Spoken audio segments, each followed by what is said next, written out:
finals nung nakakuha siya ng unang kill.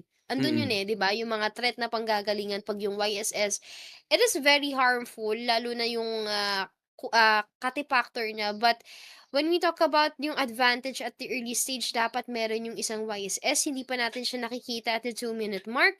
So, somehow nakakatulong yung for the alter ego na makuha nila yung momentum nila. Yeah, the YSS kasi talaga, yung maganda kasi kaya nilalaro siya sa jungle is the fact that he can clear so fast. So alam mong sobrang bilis ng mga rotations niya, especially if you're gonna be looking at rotations into the gold lane, you're gonna have enough damage to burst down. Kaya nga nagkaroon ng YSS gold rin kasi 'pag tinatapat mo siya sa mga scaling gold laners or scaling marksmen, alam mo garantisado Mountain Shocker combo will burst down any of the scaling gold laners.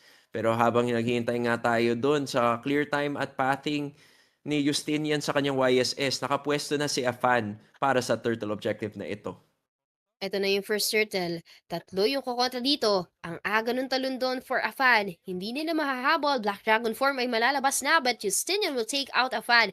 Open yung turtle ngayon. Makukuha pa nga dito para Oof! sa side ng isang YSS. Will turn it down with Dalvin. And even on the side of the Versatime, apat yung lalaro ngayon. Nalalalim sila ng konti. Si Nino maiipit with this Pakito. Hindi natatagal yun dahil apat yung sumasagot ng damage. At good thing dahil si AFK yung tumatanggap ng damage coming from the turret. Eto na nga yung masakit kasi kahit gaano kauna-unahang pupuwesto si Yazuke dun sa turtle, meron pa ring looming threat talaga ng Black Dragon form. And when Castle went in with the Black Dragon form kasi you had no choice but to respect it and disengage kasi alam mo naman kasi as much as you will try for that retry battle, alam mo mahihirapan ka sa bigayan. Pero ito na nga, kumonek pa nga yung Spatial Migration into that golden Ooh! hour into two tapos magkakasaluhan pa nga ng damage. SOD connection was intercepted and March and AFK go down on the side of Versatime. Pero hindi pa ata sila tapos. Si Justin yung makukuha dito, yung Violet yung may papaganahin. Bounce lang naman daw yung kayang i-kontra. Crimson Beacon ay mafu-force nila with that Sushin.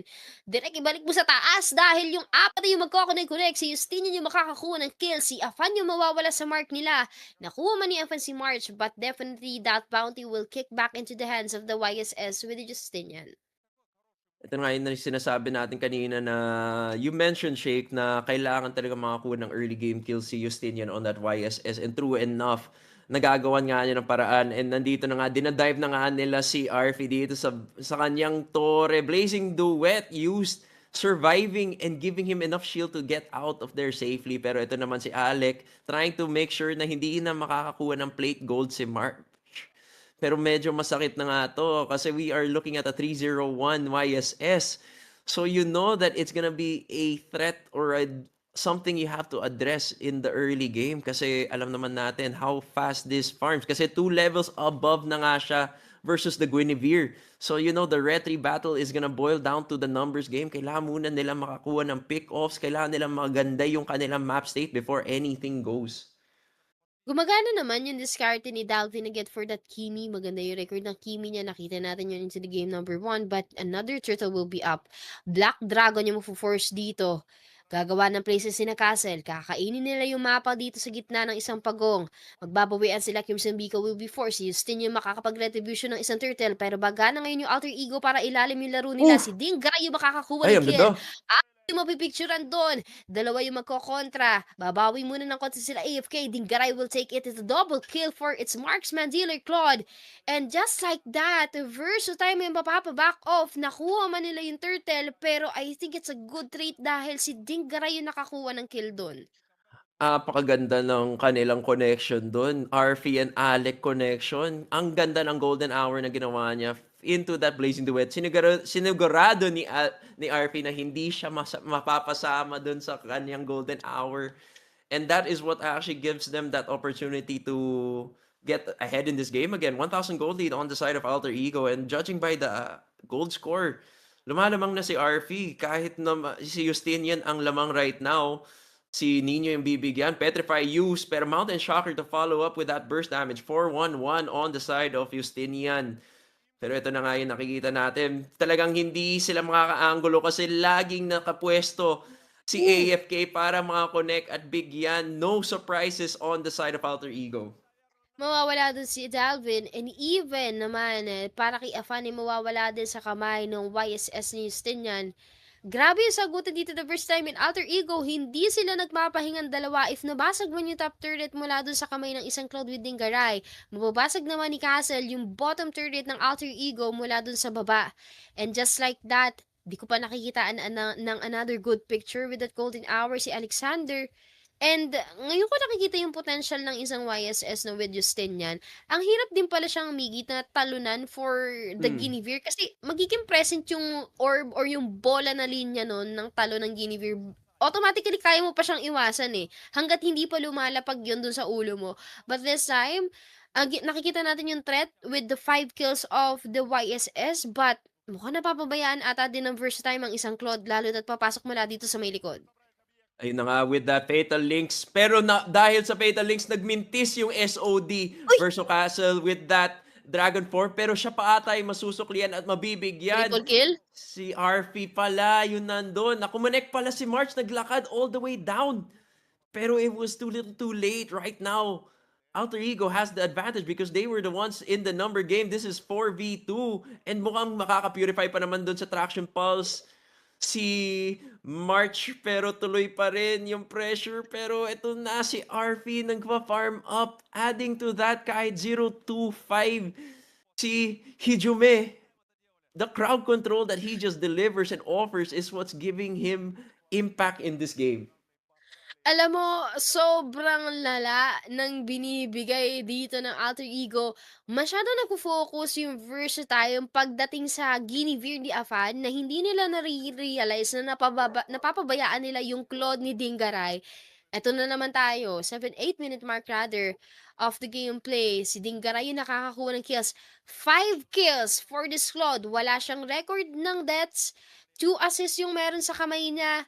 And si Dalvin, wala na siyang pakialam kahit mamatay yung Kimi as long as hindi mahahawakan yung isang Claude. Grabe yung team fight nila pagdating dun sa Meteor Turtle. Yung pagkakarampa or pagkakatakbo ni Dingaray mula dun sa may likod ng Versatile, wala man lang nakapansin nun. After that basing duet, automatically, ang sakit na ng Claude. Masakit na nga yung Claude. And RP is really having a great game kasi apakaganda ng mga setups na ginagawa sa kanya pa ni Alec.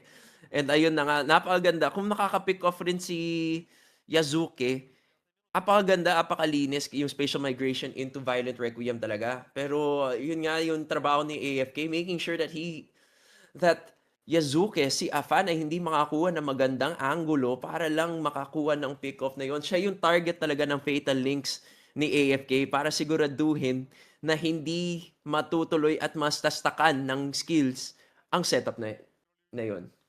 But now the Lord is up.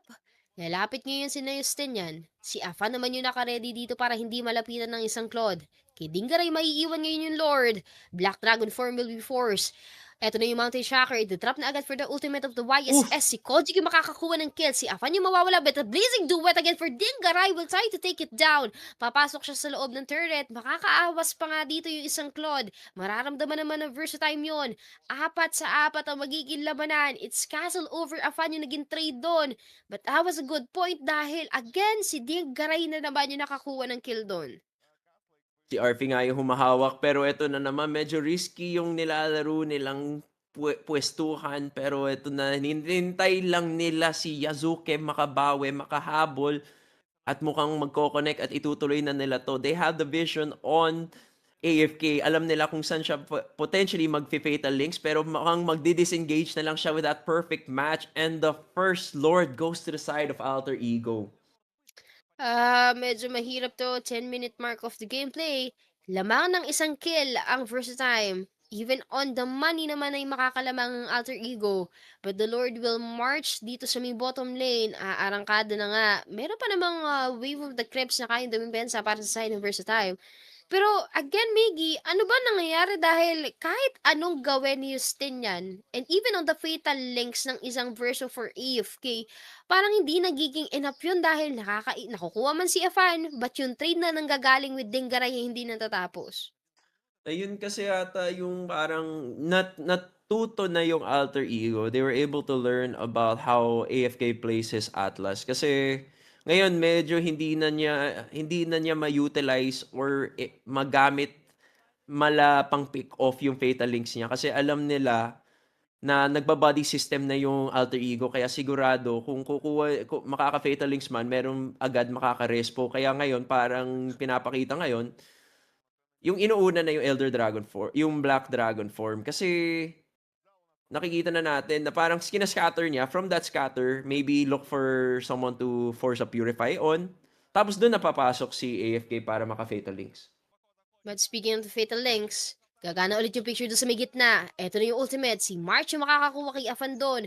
4-5 yung magiging labanan. Mababawasan naman din si Nadalvin and Shirauki. Babawi muna ng konti yung isang Pakito. And Ay, even at the kuko SOD ay SOD! tatabang mula doon sa may likod. Si March yung makakakuha ng kill but Blazing Duet will be applicable dito para sa side ni Tigray. Matuturn down din yung enemy. Si AFK naman yung maglalaho with this Marcel. 3v2 situation yung magaganap. Kailangan mo nang umalis dito ni Shauki for that Pakito. 2 is down with March and AFK. But Miggy, would it be a good trade kahit na nakakuha ng kill si March with that Moscow at the SOD? Siguro that would have been the best case scenario for Alter Ego kasi nakuha lang nila si Dalvin. Pero with that play kasi if you want to extend the game, that was the best case scenario rin for Verso Time eh. Kasi yun na rin yung gusto mong gawin eh. At least na-capitalize mo, nagamit mo yung buhay mo to try to prolong the game. Kasi eventually, magkapareho lang halos yung mga death timers nila. Kaya makakahabol sila. Parang reset na lang siya. Ang hirap naman mag-reset by this time. Mawawala yung dalawa sa side ng versus time. Babalik din naman right on the point. But the moment na masyadong malalim yung pagkakapesto nila, hindi nila inisip na meron pa ring Moscow threat na magagaling sa Versatime.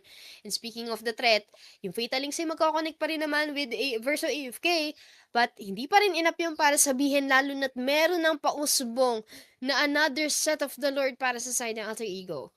They have to play the vision game muna. Kasi alam naman natin si RP yung hahawak. Pero isang Dragon Form is all you need to zone them out. And isang Fatal Links will be enough to force the Purify from Alter Ego. So they have to play for picks. Much like they're doing right now. At alam nila si Justinian yung kailangan nilang target. Pero ito na yun, naghihintay lang din sila. They are not going too near kasi alam nila may SOD pa rin. Pero di nila alam na nagtatago na si March doon. Traction Pulse has just been used. Ngayon, they are looking for side lane pressure kasi yun na ata yung ginagawa ni si Shayuki, ni Nino. Pero ito na nga, 4v4 situation. 4v3 actually, at nagamit na nga yung blink out ng isang Kojic. Ito na, si Afan yung humahawak. Pero ito, what a beautiful golden hour na ginamit para lang patagalin yung engage ni Justinian at na-retry nga naman ni Afan. Tuloy pa rin, Dragon Form to disengage. Pero ito na yung Blazing Duet na nanggagaling kay RP. Aray ko. Nag-split sila para ma-decide kung sino yung mas importante. Si Justinian goes down. 3 on the side of Uy. Versatime goes down. At just like that, 4 of the members coming from the Versatime will be ended. And Alter Ego, dire-diretso na sila. Si AFK na lang yung natitira dito. Hindi na nila kailangang pambumalik as the Grand Champion.